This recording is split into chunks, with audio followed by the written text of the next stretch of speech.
శ్రీగురుభ్యో నమః. హరి ఓం. శ్రీ మహాగణాధిపతే నమః. శ్రీ మహాసరస్వత్యే నమః. శ్రీగురుభ్యో నమః. హరి ఓం. ప్రేక్షకులందరికీ కూడాను ఆంగ్ల నూతన సంవత్సర శుభాకాంక్షలు. మనకి ఈ జనవరి నుంచి లెక్క వేసుకుంటే 2025 డిసెంబర్ చివరాంతం వరకు మనకి ఏ గ్రహాలు ఎట్లెట్లా ఉన్నాయి, అవి ఏ ఫలితాన్ని ఇస్తాయి, తద్వారా ఆయా రాశుల వారికి ఎటువంటి ఫలితాలను పొందుతూ ఉంటారు అనేది మొత్తం కూడా, అంటే సంవత్సర ఫలితం మొత్తం కూడాను ఒకేసారిగా మనం తెలుసుకుంటూ ఉన్నాము. తద్వారా ఏమవుతుంది అంటే ఈ సంవత్సరం మొత్తం కూడాను మనము ఎప్పుడు ఎక్కడ ఎట్లా ఉండాలి, ఏ విధమైనటువంటి జాగ్రత్తలు తీసుకుంటే ఈ సంవత్సరం మొత్తం మనం చాలా లాభపడుతూ ఉంటాము, తీసుకోకపోవడం వల్ల ఎటువంటి నష్టాలు మనకు కలిగి ఇబ్బంది పడుతూ ఉంటాము.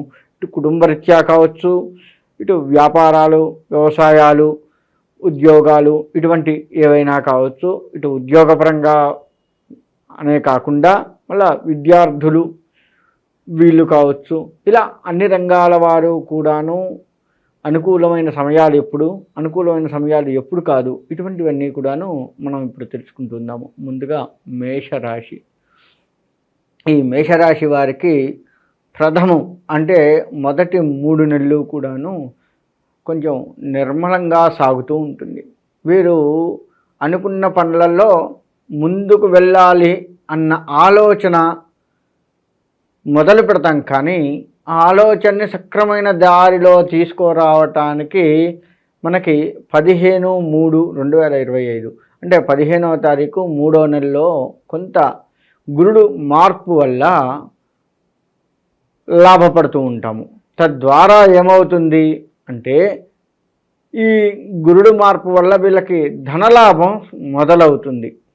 ఈ ధనలాభం వల్ల వీళ్ళు ఆర్థికంగా పుంజుకోవటమే కాకుండా వీరు ఆ ధనాన్ని గనక సక్రమమైనటువంటి రీతిలో గనక ఖర్చు పెట్టగలిగితే, అంటే వీరికి ఎక్కువ ధనం రాగానే వీరి పరిస్థితి ఎట్లా ఉంటుందంటే కొంత లగ్జరీకి వెళ్తే బాగుండు అనే ఒక చిన్న ఆలోచన కూడా కలుగుతుంది. అలా కాకుండా కొంత మెలకువతో ఉండి, అంటే పూర్తిగా మనము దుర్వ్యసనాలకు పాలు కావటం ఇటువంటివి చేయకుండా, లేదు ఈ డబ్బుని మొత్తం కూడాను ఇంకొక దాంట్లో పెడితే దాంట్లో ఇంకెక్కువ లాభం వస్తుందేమో అని ఈ డబ్బును మొత్తం కూడా తీసుకెళ్ళి ఇంకొక దాంట్లో పెట్టడము, ఇలా చేస్తూ ఉంటారు. తద్వారా మళ్ళీ జీరోకి వచ్చే అవకాశం ఉంటుంది. కాబట్టి మనకు ధనలాభం రాగానే దాన్ని దేనికి ఎంత, ఎప్పుడు, ఎలా ఖర్చు పెట్టాలి అన్న విషయాన్ని కనుక మనం కొంత జాగరూకులమై ఉన్నట్లయితే ఈ రాశి వారికి ఈ 2025 మొత్తం కూడా ఈ మొదటి స్థానంలో వచ్చిన ధనం ఏదైతే ఉందో అది మొత్తం కూడాను కాపాడుతూ ఉంటుంది. కొంచెం ఈ రాశి వారికి కొద్దిగా మధ్యలో అవమానాలు కలుగుతూ ఉంటాయి. దాన్ని కొంచెం దృష్టిలో పెట్టుకోవడం మంచిది. వీరు ఈ రాశివారు గురుణ్ణి గనక బాగా ఆరాధించినట్లయితే గురుడికి సంబంధించినటువంటి పరిహారాలు చేసుకుంటూ దత్తాత్రేయ పారాయణము, దత్తాత్రేయ దర్శనము ఇటువంటివన్నీ కూడాను చేసుకున్నట్లయితే వీరికి కొంత ఉపశమనం కలుగుతుంది. అంతేకాకుండా మీకు ఎవరైనా గురువులు ఉంటే ఆ గురువు యొక్క దర్శనం చేసుకుంటూ ఉండండి. గురు దర్శనం వల్ల కూడాను గురుబలం పెరిగే అవకాశం ఉంటుంది.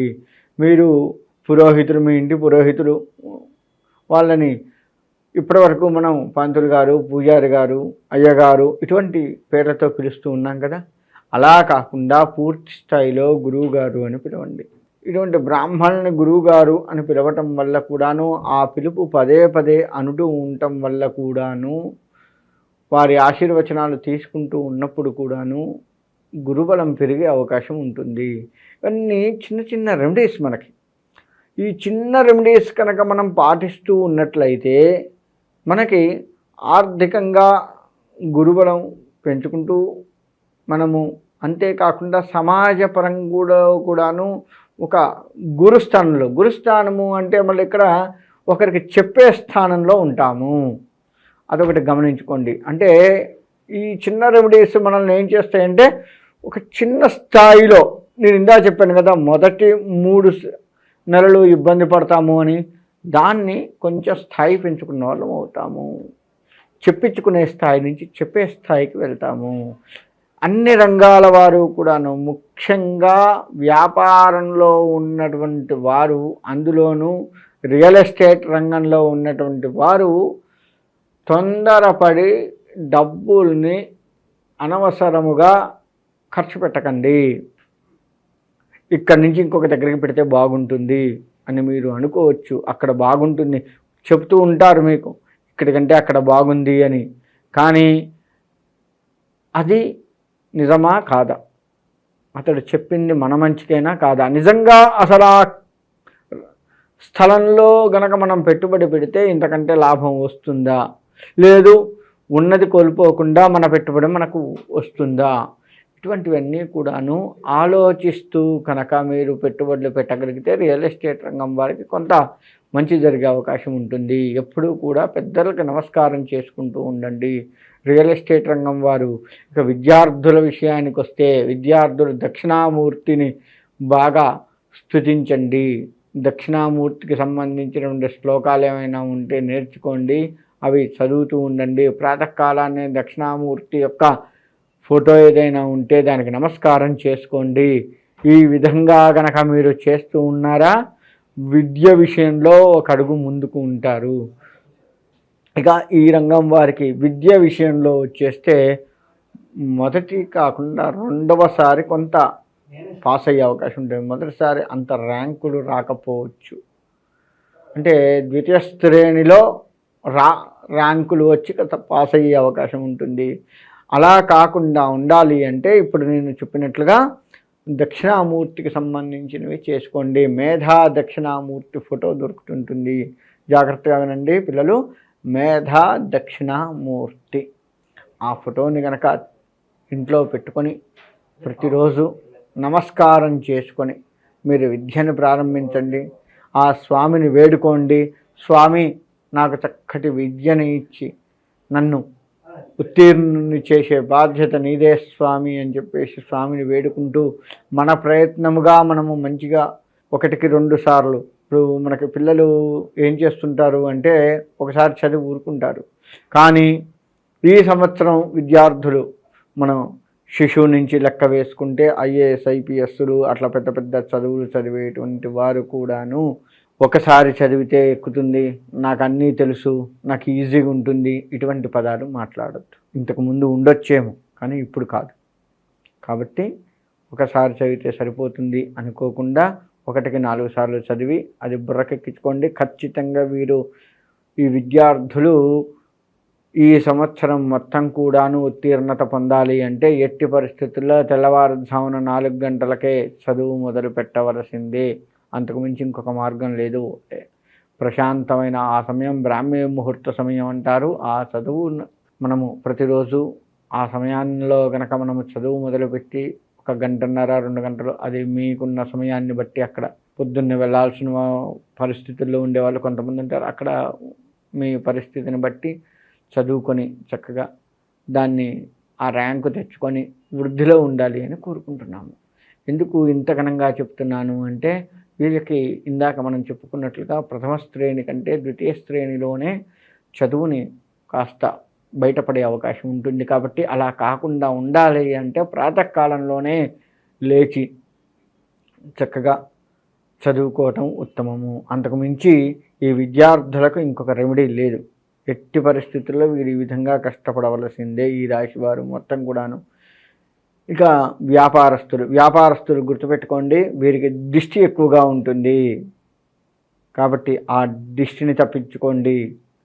ఎట్టి పరిస్థితుల్లో అన్ని రంగాల వ్యాపారం చేస్తున్నటువంటి వారు, చిన్న చిల్లర కొట్టు దగ్గర నుంచి పెద్ద పెద్ద వ్యాపారాలు చేస్తున్న వరకు దిష్టి ఎక్కువగా ఉంటుంది. దాన్ని గమనించుకోకపోతే ఎట్టి పరిస్థితుల్లో కూడా ఇబ్బందులు పడే అవకాశం ఉంటుంది. కాబట్టి దిష్టికి సంబంధించి మీరు ఎప్పుడూ కూడా దానికి సంబంధించి ఏదో ఒక పరిహారం చేస్తూనే ఉండాలి. లేదు అంటే మీ వ్యాపారంలో అంతగా ముందుకు వెళ్ళే అవకాశం లేదు.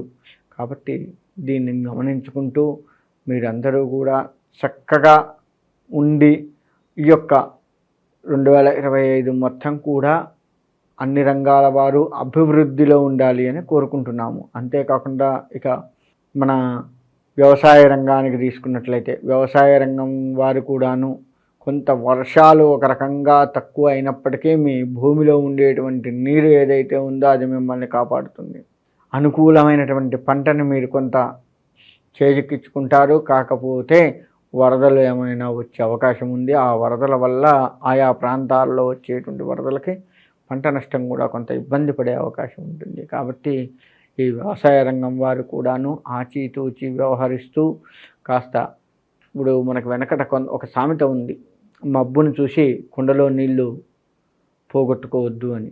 ఆ మబ్బు వర్షం రావచ్చు, రాకపోవచ్చు, ఉన్నది మాత్రం పోతుంది. అటువంటి పరిస్థితి ఈ రాశి వారికి ఉంది.